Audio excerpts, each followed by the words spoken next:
Queridos, muito boa noite a todos.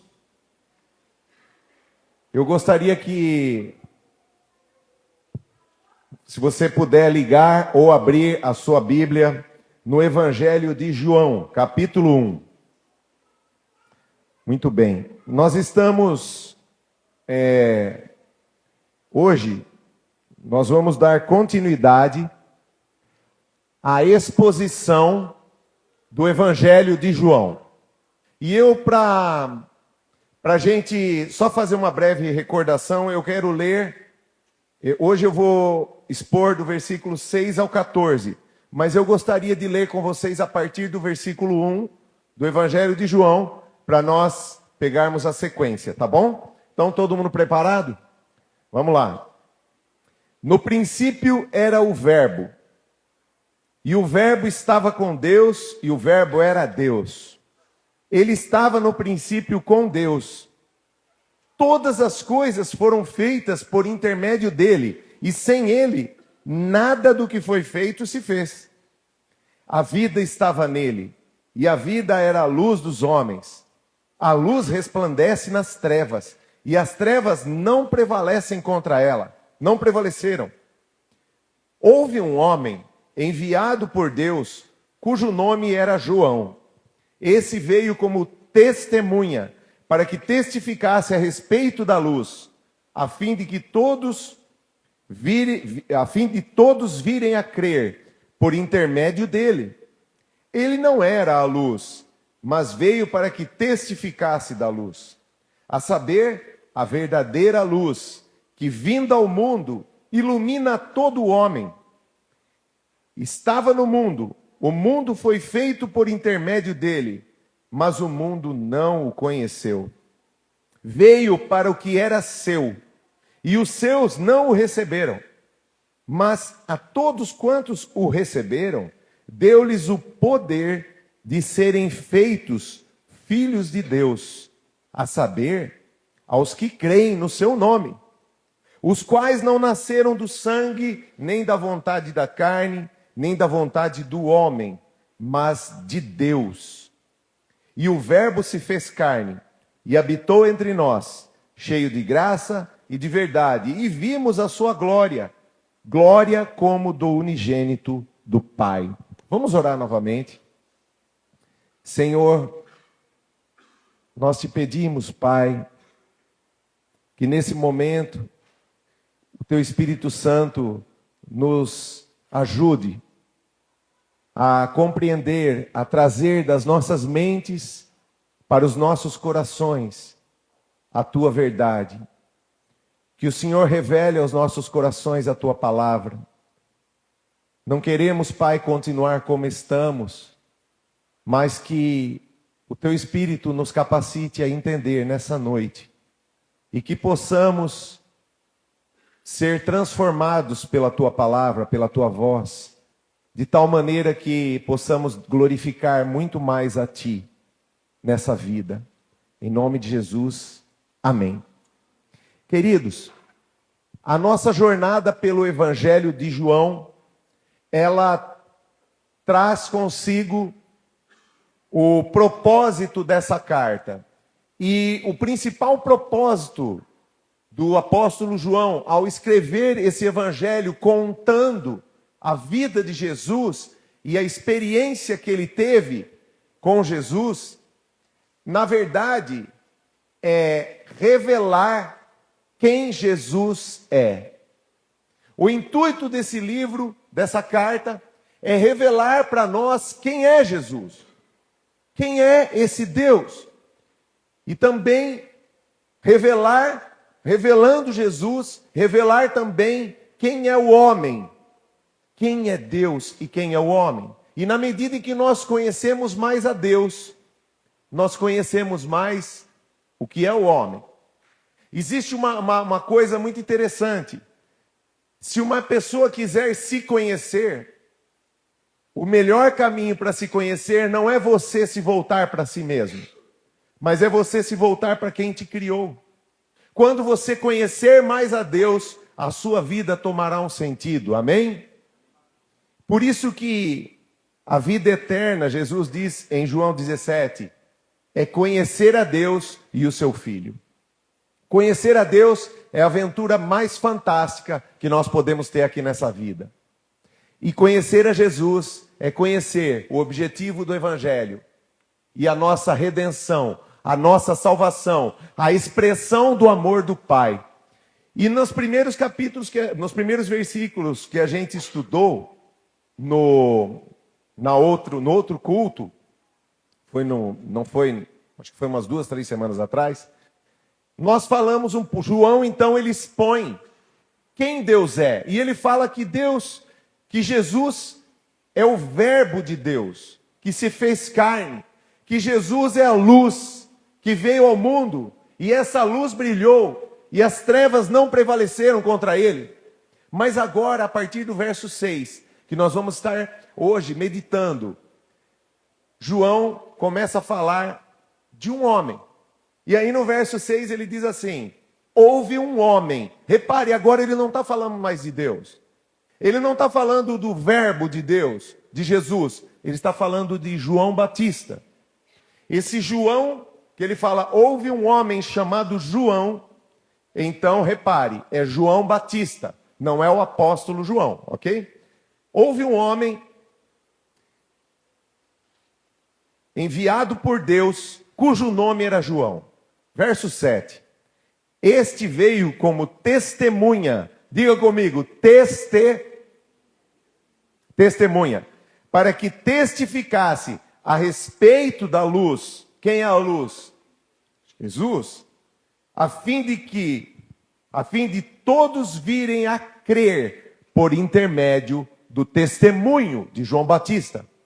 Queridos, se você estiver anotando, anote aí 5 pontos que nós vamos meditar do versículo 6 ao 14. E o primeiro ponto que eu quero ressaltar aqui nesse texto é: a Bíblia diz que os homens são testemunhas. Aqui ele disse, João Batista, ele não veio como Deus, ele não era a luz. Repare no versículo seguinte, ele fala assim, ele não era a luz, no verso 8. Ele veio para dar testemunho da luz. E a primeira coisa que nos chama a atenção, o primeiro ponto é, deixa eu só pegar a folha certa aqui. Nós fomos chamados para ser testemunhas. Essa é a nossa atribuição como cristão. Eu e você temos um chamado como o de João Batista. O nosso chamado é ser testemunha do que Deus faz e de quem Deus é e da obra da salvação. O nosso chamado é testemunhar. Somos testemunhas. E somos testemunhas do que, querido? Basicamente, somos testemunhas do Evangelho, que consiste o quê? A verdade de que Cristo é o nosso Salvador e quem perdoa os nossos pecados. Esse é o nosso testemunho. O que não é, antes da gente ver melhor esse primeiro ponto, o que é a função do crente? Eu gostaria de falar um pouco para vocês sobre o que não é a função do crente. O que não é ser um testemunho. Primeiro, você não é um sacerdote. Nós não fomos chamados para fazer sacrifícios em prol dos outros. No Antigo Testamento, Deus levantou sacerdotes. Mas agora, o sumo sacerdote é Cristo. Ele nos chama de reis e sacerdotes por causa de carregarmos o testemunho de Cristo, mas efetivamente nós não fazemos sacrifício pela vida do outro. Nós somos testemunhas. A segunda coisa que nós não somos mediadores. Nós falamos de Cristo, mas nós não intermediamos a relação entre o homem e Deus. Repare, se alguém vier pedir para você ajuda, você pode testemunhar de Jesus. Mas você nunca pode ficar entre essa pessoa e Jesus, porque esse não é o seu papel. Amém, querido? Você não precisa confessar seus pecados a um homem para ele rogar por você perante Deus, porque não existe essa intermediação mais. Porque existe um novo e vivo caminho, e o sacerdote e mediador perfeito é Cristo. Então você confessa os seus pecados diretamente a Deus para ser perdoado. Mas você pode confessar pecados aos irmãos e deve para ser curado, com um efeito de cura, de ajuda. Meu irmão, eu preciso de ajuda, eu estou passando por uma luta. Está entendido, queridos? Mas se você confessa os seus pecados diretamente a Deus, não existe intermediação. Não existe alguém com um poder maior. Não existe o ungido do Senhor aqui na terra. O ungido do Senhor é um só. É o sumo sacerdote das nossas vidas, Jesus Cristo. E por último, unido a isso, não terceirize. Não existe terceirização da fé. Eu, como pastor, a igreja, ela tem função de ser testemunha. Os líderes são testemunhas. Mas os líderes não são responsáveis pela sua vida cristã. Nós não temos ascensão espiritual sobre a responsabilidade da fé de cada um. Algumas pessoas já chegaram a falar comigo, eu já cheguei a conversar com pessoas, a pessoa fala assim: eu faço parte daquela igreja. Como quem diz assim: olha que igreja grande que eu faço parte, olha que igreja boa que eu faço parte, mas num tom tipo assim: porque eu faço parte de uma igreja grande, eu me orgulho. Querido, não é porque você faz parte de uma igreja boa que você é bom. Não é porque você faz parte de uma igreja grande que você é grande. A fé é individual. A igreja é uma testemunha, mas ela não vai responder por você. Já viu aquela pessoa que fala assim: você vai na igreja? Já falaram isso para você, vamos ver. Você vai na igreja? Você fala: eu vou. Ora por mim, eu não vou na igreja, ora por mim. Quando fizer isso para você, você fala assim para a pessoa: vira de costa. E mete um chute nela. Quem sabe ela aprende. Sabe por quê, querido? Eu não vou orar por quem pode vir na igreja. Eu não vou abençoar quem devia estar buscando a Deus. Porque senão eu estou alimentando uma fé vagabunda. Sim ou não? Porque se você sustenta alguém que não quer buscar Deus e responder pela sua fé, você está alimentando um mau caráter. Se você quer Deus, corra.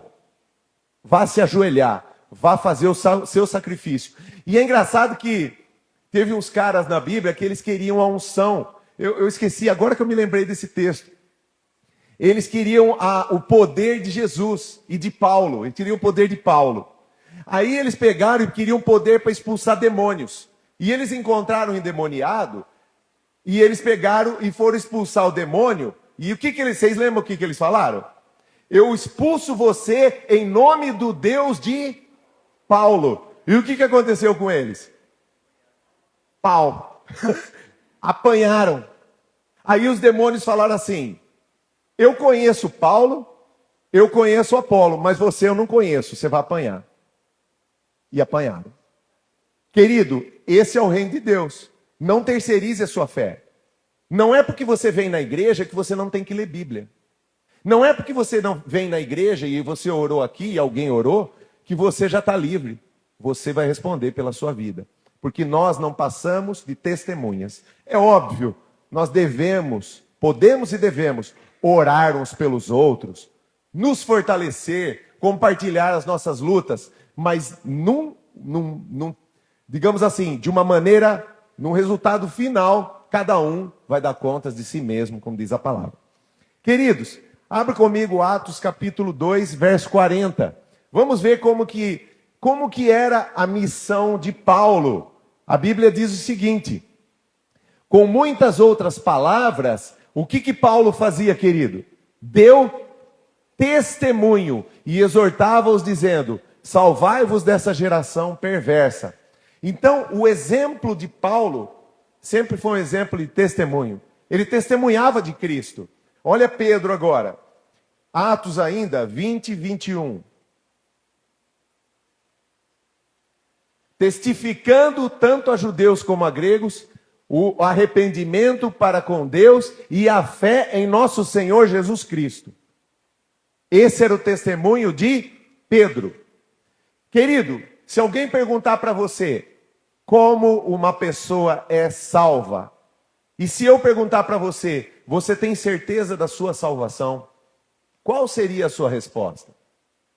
Esse é o testemunho dos homens de Deus, e o qual nós temos que imitar. O testemunho é: se arrependa dos seus pecados e creia, receba Jesus Cristo como seu único Salvador.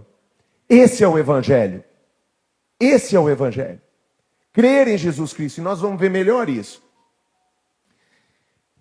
E uma outra coisa que o testemunho é você revelar a mudança que Deus fez em você. Você carrega em você algo que Jesus transformou. Sim ou não? Se uma pessoa diz que se converteu, mas não há nela mudança nenhuma, eu questiono essa conversão. Porque o encontro com Jesus é um encontro de mudança de direção. Se você tem caminhado como cristão, mas a sua vida não condiz com o Evangelho, e você não tem sido incomodado nas questões de pecado, busque o Espírito Santo, porque você pode estar vivendo uma cegueira. Porque o Espírito Santo, ele incomoda o cristão quando o cristão erra. Sim ou não? Eu não preciso apontar o dedo para o meu irmão se ele tem o Espírito Santo. Eu posso até dar um alerta, mas esse é o testemunho, aquilo que Deus fez na sua vida. E eu me lembro uma vez que teve uma pessoa que veio falar comigo,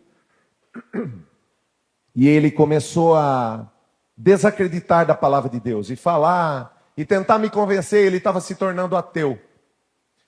E ele falou várias coisas sobre a Bíblia, mal, tal. E aí no final da palavra dele, eu peguei e falei assim: querido, deixa eu falar uma coisa para você. Se você consegue ser ateu, ok, siga seu caminho, eu te respeito, mas eu não consigo. Aí ele assustou, falou: por que não? Eu falei: porque eu tenho um testemunho. Eu tenho marcas na minha vida que Deus tocou. Eu tenho a voz de Deus no meu ouvido viva como agora. Deus fala comigo. Deus age em mim. Eu sou testemunha de que Deus existe. Eu fui transformado. Amém, queridos? E aí eu pergunto para você: quantas vezes, se você olhar para trás, você vai ver o dedo de Deus na sua vida? Muitas vezes. Abra comigo João 9, verso 25. Olha que coisa curiosa. Havia um cego que foi curado por Jesus, mas havia muita discussão, porque Jesus o curou no sábado, e os religiosos estavam querendo desacreditar de Jesus, e começaram a mandar o cego calar a boca. Para de falar desse Jesus, esse cara não é sério, e tal. E aí, eles estavam querendo desacreditar de quem é Cristo. E isso está no Evangelho de João. E eu acabei de falar para vocês que o Evangelho de João, a centralidade dele está em Cristo. Em testemunhar que nós servimos um Deus vivo. Amém? E aí, querido, eu faço o exemplo desse cego. E eles estavam retrucando, querendo abafar o cego. Falaram com os pais do cego. Os pais do cego ficaram com medo, falaram: conversa com ele. E no final, depois de muita pressão, para o cego ficar quieto, o cego respondeu o seguinte. O cego retrucou: se é pecador, porque ele estava acusando Jesus, eu não sei. Uma coisa eu sei, querido. Vamos ler junto? Eu era... Acabou. Querido, não existem palavras que neguem a obra de Deus na nossa vida. Eu era deprimido e agora eu não sou. Minha vida era sem sentido. Eu era um desacreditado e agora Deus me deu um sentido na vida. O Senhor me curou, o Senhor me livrou, o Senhor fala comigo, o Senhor me levantou quando eu estava chorando, o Senhor me livrou, o Senhor toca na minha vida. Se você acha que Deus existe ou não, para mim não importa. Eu só tenho uma coisa para falar. O cego falou, eu era cego e agora estou vendo. Brinque com isso. Durma com isso. Percebe, querido? Esse é o meu chamado e o seu. Nós somos chamados para testemunhar que Jesus Cristo vive, porque Ele tocou na minha vida e na sua vida. Amém? Segundo ponto importante, verso 9. A verdadeira luz que veio ao mundo ilumina todo homem. Queridos, a segunda verdade que João diz é que toda luz vem de Cristo. A Bíblia diz no verso anterior que, no verso 3, no trecho que a gente estudou, fala assim: todas as coisas foram feitas por intermédio dele, e sem ele, nada do que foi feito se fez.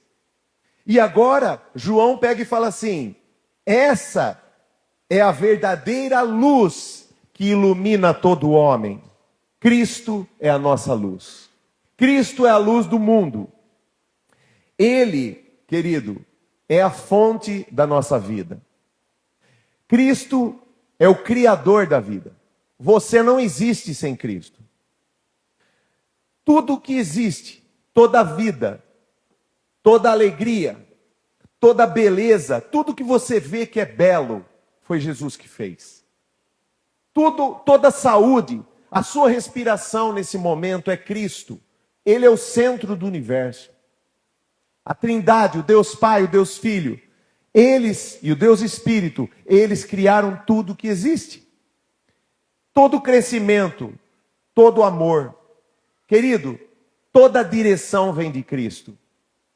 Ele é a nossa luz. E João fala assim: ele é a verdadeira luz que ilumina a cabeça do homem. Que ilumina o homem. Não há outra luz. Por que buscamos luz para a nossa vida em tantas coisas erradas? Buscamos soluções para a nossa vida num amor louco. Buscamos alegria e luz para nós no dinheiro. Buscamos soluções para nós em tantas coisas erradas. Buscamos luz onde não há luz.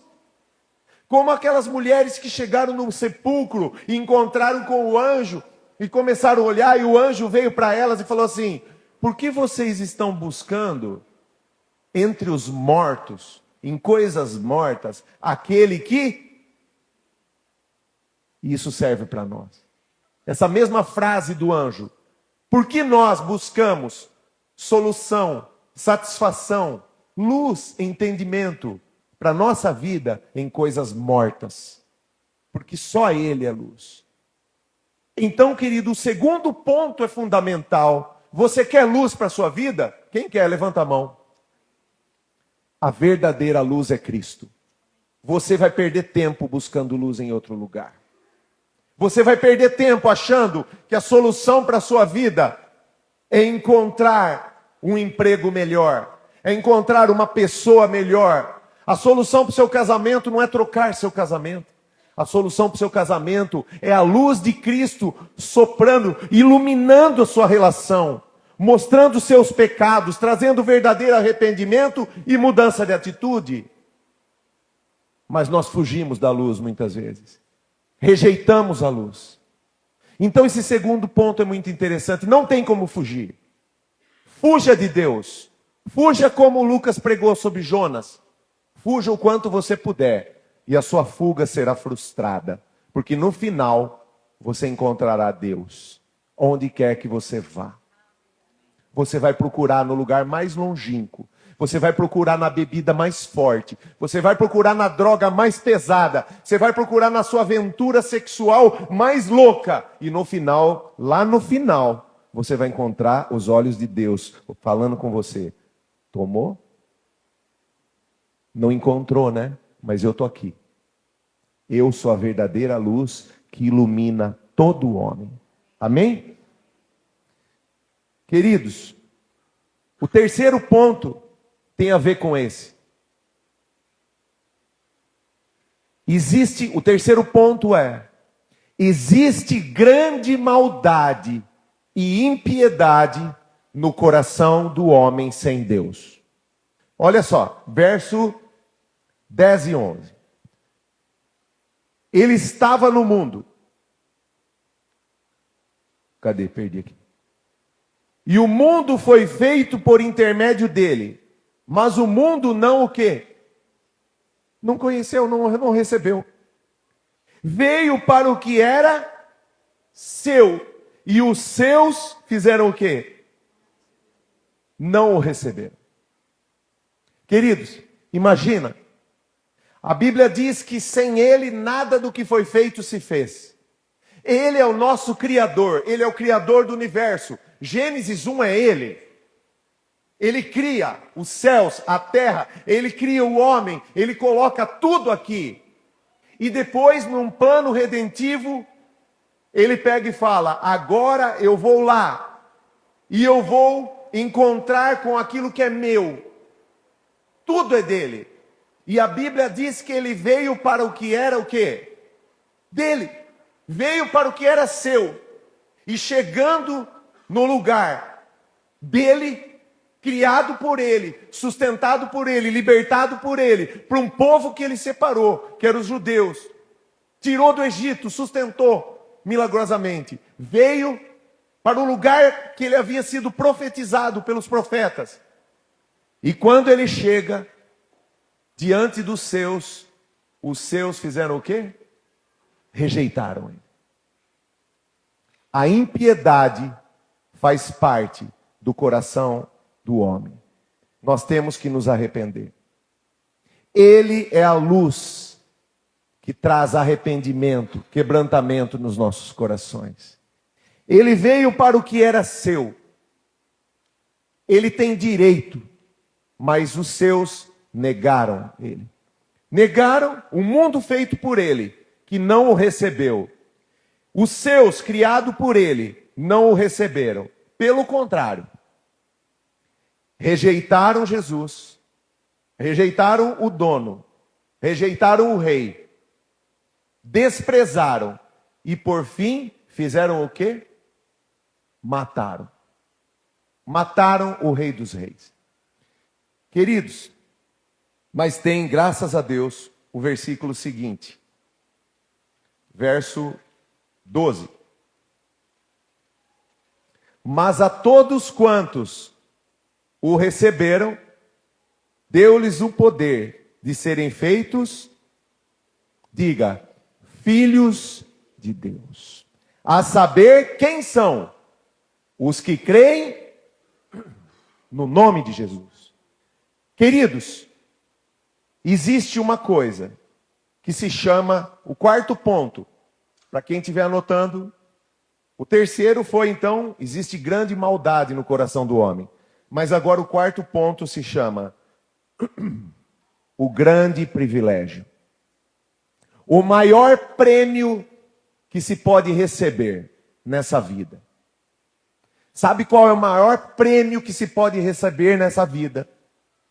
É ser chamado, ser aceito como filho de Deus. O maior prêmio que se pode ter é chamar Deus de Pai. As pessoas lutam aí fora. Milhares e milhares de testes de DNA são feitos por pessoas para tentar ser chamado, sabe do quê? De filho de alguém. Quantas e quantas vezes nós vemos pessoas lutando? Como é difícil. A coisa mais difícil que existe para o ser humano enfrentar se chama abandono. É a coisa mais difícil que existe. Mas aqui, Jesus vem, João vem, e ele fala uma coisa muito linda. Ele fala assim, o povo, a maioria rejeitou. Mas a todos que receberam ele, receberam o poder. Por quê, querido? Porque Jesus tem poder. Ele é o Deus de poder. E Ele tem poder para nos transformar em filhos. Quando você pega e faz um teste de DNA, pedindo que alguém te aceite como filho, sai um resultado. E naquele resultado se atesta se você é filho ou não. Mas Deus, para resolver esse problema, Ele mandou o filho dele. E o filho dele disse assim para Nicodemos: é necessário nascer de novo. E aqui ele fala assim, versículo 13: os quais não nasceram do sangue, nem da vontade da carne, nem da vontade do homem, mas nasceram da vontade de Deus. Então, quando você recebe a Cristo no seu coração, a Bíblia diz que você nasceu de novo, e você recebe o DNA de Cristo. Eu estou fazendo, lógico, uma ilustração. Isso não é uma coisa real, mas para que você entenda, você recebe a natureza de Cristo, e então, recebendo a Cristo, se fizer um teste espiritual no seu DNA, vai apontar que você se tornou o quê? Filho legítimo do Senhor, por causa de Cristo. Você não era e passou a ser. E é engraçado que isso tem um valor tão grande para mim, porque a minha mãe, ela contava para mim, com muito cuidado e amor, mas ela contava que ela teve a minha irmã mais velha, depois teve o meu irmão mais velho, e daí eles estavam numa situação muito difícil, e ela não queria mais ter filho. E aí, quem que surgiu? Bonitão aqui. E ela pegou e falou assim, na verdade, você nasceu, veio meio por um acidente. Então, queridos, isso poderia gerar em nós um sentimento de abandono e rejeição, sim ou não? E gera. Porém, quando eu leio um texto desse, onde João fala assim, cara, nascer da carne é uma coisa, mas não é o importante. O importante é nascer de Deus. Ele pega e fala assim, os quais não nasceram do sangue, e nem da vontade que? Da carne, e nem da vontade de quem? Do pai e da mãe. Então esse texto fala muito comigo, porque ele fala de um nascimento que não envolve o querer do meu pai e da minha mãe, mas envolve a vontade de quem? De Deus. E isso é o que importa. Nós nascemos de Deus quando recebemos a Cristo. E esse é o verdadeiro nascimento. Esse é o nascimento para a vida eterna. Porque o nascimento da carne perecerá, mas quem nasceu de Cristo terá vida eterna. Jesus prometeu que estará conosco. Quem vive e crê em mim não morrerá eternamente. Essa é a nossa esperança. Então, queridos, o quarto ponto é: não existe riqueza maior do que fazer parte da família de Deus. Nascer da carne, todo mundo nasce. Mas isso não importa. Existe um momento que o homem precisa nascer de novo. Jesus falou, é necessário nascer de novo. É necessário nascer da vontade do Pai. Esse é o nosso Deus, que transforma aqueles que não são em filhos. Amém, queridos? E por último, verso 14. E o Verbo se fez carne e habitou entre nós, cheio de graça e de verdade, e vimos a sua glória, glória como o do Filho de Deus e do próprio Deus. João, então, ele amarra esse pequeno trecho fazendo uma declaração muito importante para nós. E a declaração dele é: o Verbo, Deus, se fez carne e habitou entre nós. Ele morou entre nós. E a primeira coisa interessante, então, que João fala: Jesus foi perfeitamente homem. Ele se fez carne, ele nasceu entre nós, ele foi criança. Jesus foi um bebê, Jesus mamou, Jesus fez cocô, não era fralda naquele tempo, acho que era, sei lá como que era. Mas ele foi uma criança, um bebê. Ele cresceu, Jesus orou, Jesus leu, Jesus dormiu, Jesus ficou cansado. Ele chorou, ele se alegrou. Jesus sentiu dor. Jesus sentiu fome. Jesus sentiu sede, igual nós. Ele se fez carne. Ele sentiu a tentação do pecado. Então, queridos, Jesus, ele embora ele tenha assumido a forma humana, ele nunca deixou de ser Deus. E João condensa isso em um versículo. Ele fala assim: ele habitou entre nós, mas nós vimos a sua o quê? Glória. E a glória dele era como de um Deus. E ele era Deus. Então Jesus era perfeitamente homem e perfeitamente o quê? Deus. Ora, por que isso é importante? Por que isso é importante que você e eu entendamos? Porque Jesus, ao se tornar perfeitamente homem e sentir as dores, as tentações de um homem, e viver a luta de um homem, e também ser Deus, ele se torna o perfeito mediador entre nós, seres humanos caídos, e Deus. Ele se põe entre a natureza humana e Deus.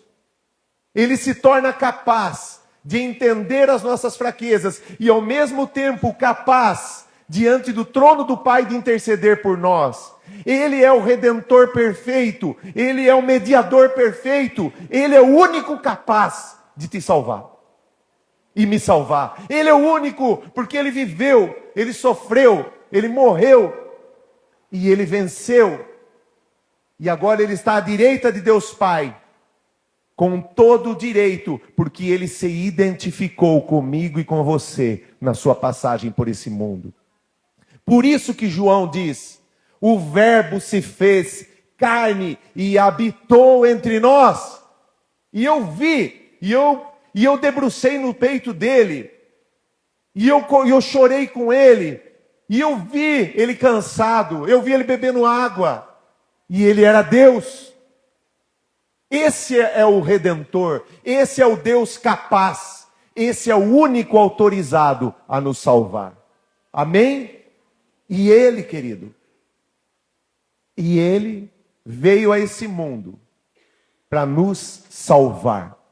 Salvar aqueles que não conseguiriam se salvar. Abra comigo Hebreus, capítulo 4, verso 14 ao 16. Tendo, pois, a Jesus, Filho de Deus, como grande o quê?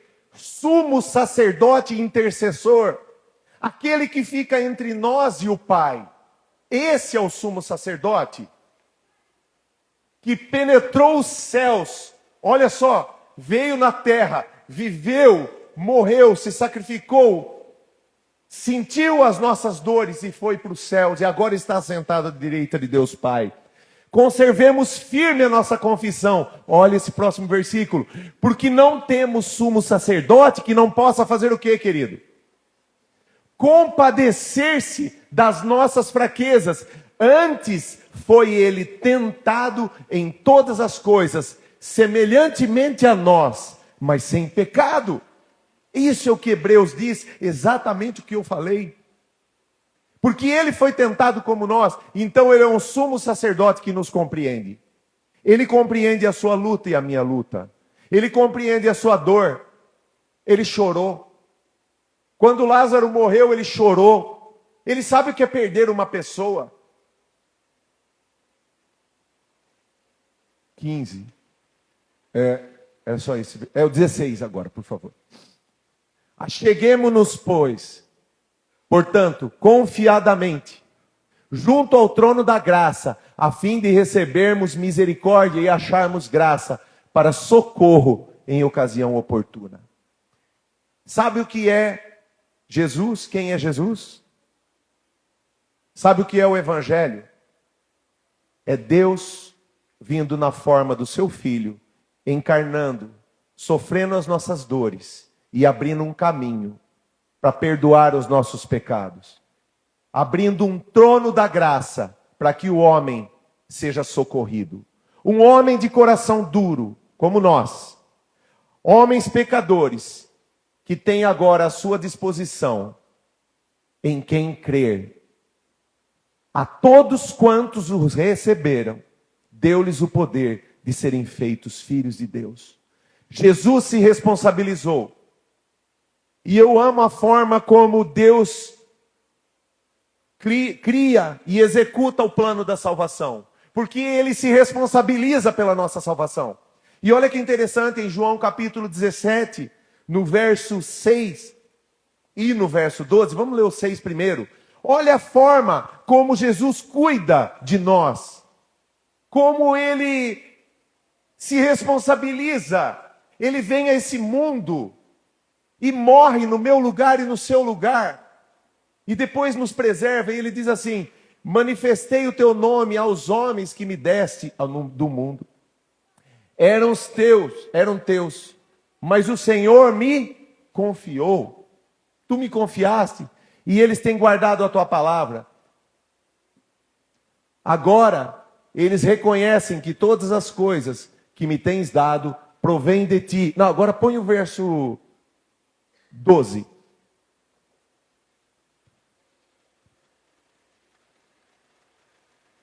No dia seguinte, o capítulo 17 e o versículo 12. Isso. Quando eu estava com eles, guardava-os no teu nome, que me deste. Olha só, olha o que Jesus fala sobre mim e sobre você. Ele fala assim, que ele guarda os filhos dele. Guardava-os. E protegia-os. E nenhum deles exceto aquele que estava prescrito para perder. Queridos, entenda uma coisa. Jesus não veio a esse mundo à toa. Ele veio para salvar o perdido. E ninguém vai se perder se crer no nome dele. Porque ele se responsabiliza. Ele não abandona os filhos dele. Ele vai te levar até o final. E essa semana eu estava meditando sobre isso. E aconteceu aquela tragédia com aquele balão. E vendo a notícia, eu vi que o responsável por aquelas pessoas, ele saltou do balão e deixou aquelas pessoas morrerem. Querido, esse não é o nosso Deus. As pessoas nesse mundo, quando o balão pega fogo, elas saltam e deixam você se ferrar. O perdão da palavra. E aí eu fiquei pensando nisso. Como Jesus é bom. Quando o balão pega fogo, Jesus, ao invés de saltar, ele nos tira do balão e morre no nosso lugar. Foi isso que ele fez. Ele nos tirou da punição e da morte. Ele nos poupou. O Cordeiro Santo, o Cordeiro de Deus que tira o pecado do mundo. Alguém que morreu em nosso lugar. Esse não nos abandona. Ele não vai pular do balão sem você.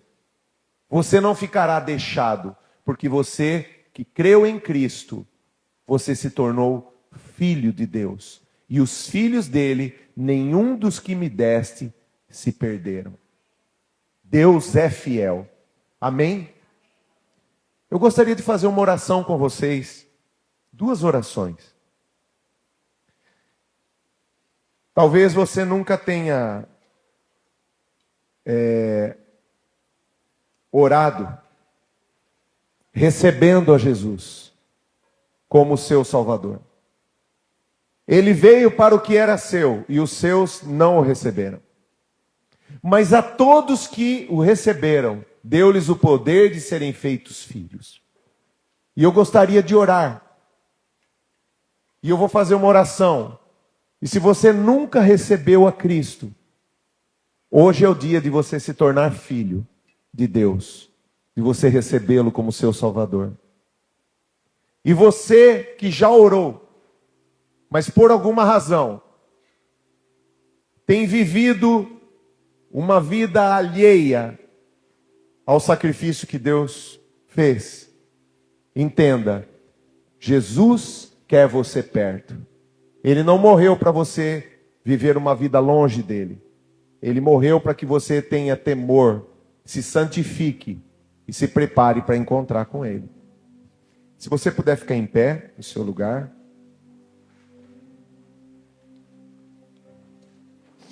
Se você puder fechar os seus olhos agora.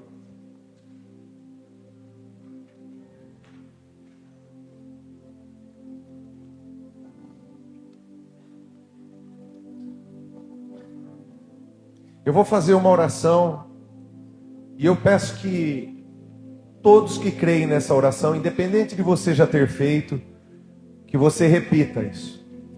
Senhor Jesus, eu preciso do Senhor. Eu abro agora o meu coração e te recebo como meu único Senhor e Salvador. Eu creio em ti. Eu desejo estar dentro do teu plano para a minha vida. Amém.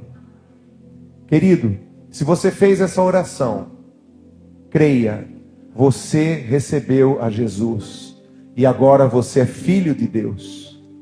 Caminhe firme, leia a palavra de Deus, busque a presença de Deus e Deus vai trazer grandes transformações na sua vida. Amém?